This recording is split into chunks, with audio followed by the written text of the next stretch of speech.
हाँ जी। Audit trial और audit log. Audit trial क्या होता है बच्चे, ये डॉक्यूमेंट्री फ्लो ऑफ ट्रांजेक्शन्स होता है।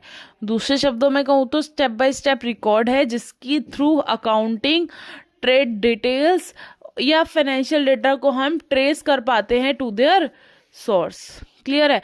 फिर आते हैं कि क्यों जरूरी होता है, क्या यूजफुलनेस होती है, क्या एडवांटेजेस होती है, क्या पर्पस होता है ऑडिट ट्रायल का।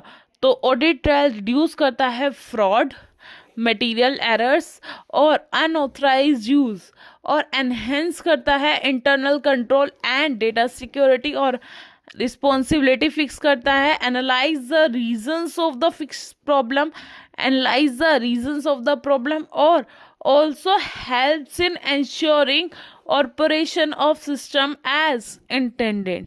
ठीक है, हेल्प करता है इन इंश्योरिंग कि ऑपरेशन ऑफ सिस्टम जैसे दिए गए थे क्या वैसे ही हुए हैं, एज इंटेंडेड। अब इसके डीमेरिट्स और लिमिटेशन भी है। खर्चा बहुत मांगता है, टाइम बहुत ज़्यादा लेता है। सो डीमेरिट्स और लिमिटेशंस क्या है, इन्वॉल्व कॉस्ट और टाइम इन्वॉल्व। सो अब आता है how audit trail helps a auditor. कैसे हेल्प करता है ये ऑडिटर को इंक्रीज करता है कॉन्फिडेंस। किसका कॉन्फिडेंस, ऑडिटर का। और हेल्प करता है ऑडिटर को in verifying whether controls are operating effectively और नॉट।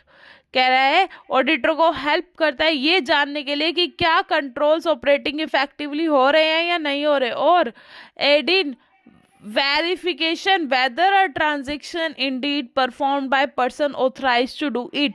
और कह रहे हैं कि aid in verification whether, क्या कह रहे हैं, वेरीफाई करो कि जो ट्रांजेक्शन किसी पर्सन ने किया क्या उसके पास अथॉरिटी थी वो करने की।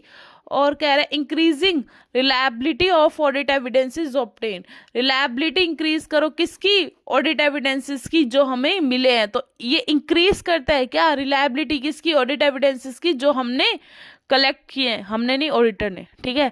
सो how audit trail helps the auditor, increase करता है कॉन्फिडेंस, हेल्प करता है auditor in verifying whether controls operating effectively और नॉट, और aid in verification whether a transaction indeed performed by person authorised to do it, और increasing reliability of audit evidences obtain.